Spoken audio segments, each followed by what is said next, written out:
Meron lang po akong gustong i-share sa inyo na base po sa personal experience 'no. Nangyari po ito bago matapos yung Lenten season 'no, this year. Nung time na 'to, dumating ako sa point na pakiramdam ko naliligaw po talaga ako. As in, pakiramdam ko nalalayo ako kay Lord kahit na araw-araw naman po ako nagdarasal, araw-araw naman po ako nagsisimba, araw-araw naman po akong nagro-rosary.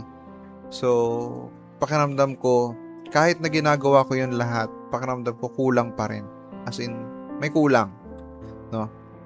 Sa kalagitnaan po ng pagkalito ko na yun, isa po sa pinaka ginagawa ko po kasi every time or before magmass, every time na magmimisa or attend ako ng mass ay nagbibigay ako ng at least ilang minuto na nakatingin or nagdarasal sa altar. Ito, sa altar na kung nasan yan. Humingi ako ng guidance and everything, ganyan. So, ngayon, nung time na yun po, sa sobrang, siguro dahil nararamdaman ko po kasi talaga na parang naliligaw po talaga ako at nalilito talaga ako nung time na yun, ay ang pinakaunang word na lumabas sa bibig ko that time is yung, Lord, turuan mo po ako kung paano ko iaalay ang sarili ko sa iyo. So, para sa akin, kahit ako nagulat ako kasi nung time na yon na, ewan ko, parang sa maghapon na yun, parang lutang-lutang ako nung time na yun eh. Before that day, hindi ako nakapag-grocery. So, nung time na yon, basta ganun po yung magulo. As in, magulo po talaga yung nangyayari nung time na yun. Yung pakiramdam ko nung time na yun. So, that time, kahit may mga ganong sitwasyon, umattend po ako ng mass. As in, umattend po ako ng mass, nagmisa po ako. Then, that time po, after ng homily, which is yung offertory, nag-offertory na. Nagulat po ako kasi isa po ako sa kinalabit nung nagsiserve na kung okay lang ba daw na mag-offer ako. So, hindi ko naman po alam kung ano yung i-offer. So, go na lang din po ako kahit paano. Kumbaga, nag-offer po ako. And yung ibinigay po sa akin is yung wine. So, that time, normal lang po. Habang nagsasalita pa po si Father sa harap, nakikinig ako. Normal lang po. So, hanggang sa dumating po yung time na ihahatid na namin yung bread and wine sa harap. So, habang naglalakad po ako, nakatingin po ako doon sa altar po ng simbahan. So, nakatitig ako doon sa malaking crucifix, no? Nakatitig lang po ako doon. Then, parang all of the sudden, bigla pong pakiramdam ko is sobrang gaan. Na to the point, that time ay talagang naluluha po talaga ako nung time na yun habang naglalakad ako. Habang ihinahahatid ko. So, ngayon po, pagbalik ko sa upuan, parang naging question pa po kasi parang hindi malinaw sa akin yung sagot. If yun po yung sagot sa aking prayer that time. So, dasal ako, sabi ko, Lord, bakit parang hindi malinaw yung sagot? Or kung yun po ba yung sagot dun sa prayer ko? Or yun. Then, after ng mass, yun nga, hindi pa rin po malinaw yung sagot. After mass, normal, ganyan.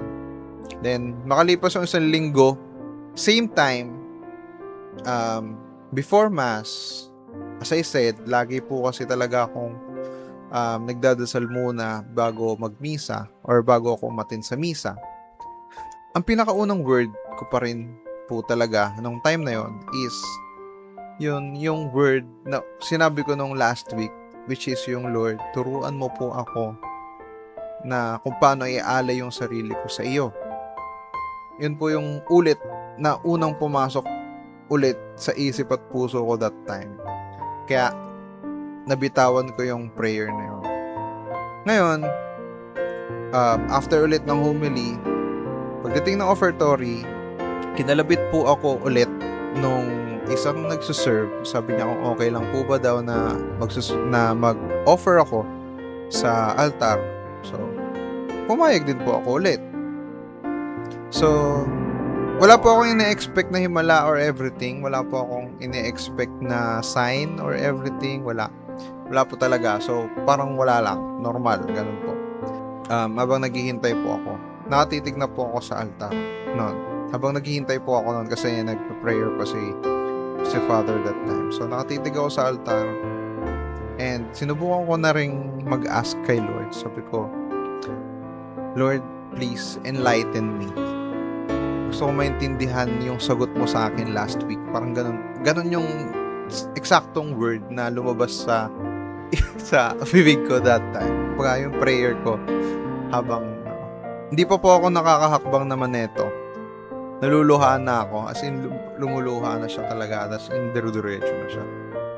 Ngayon, habang naglalakad po ako sa kalagitnaan ng aisle, parang may kumurot sa puso ko. At that exact time, bigla kong naisip yung word na ito ang aking dugo na ibinubuhos para sa inyo at para sa lahat, para sa ikapagpapatawad ng mga kasalanan.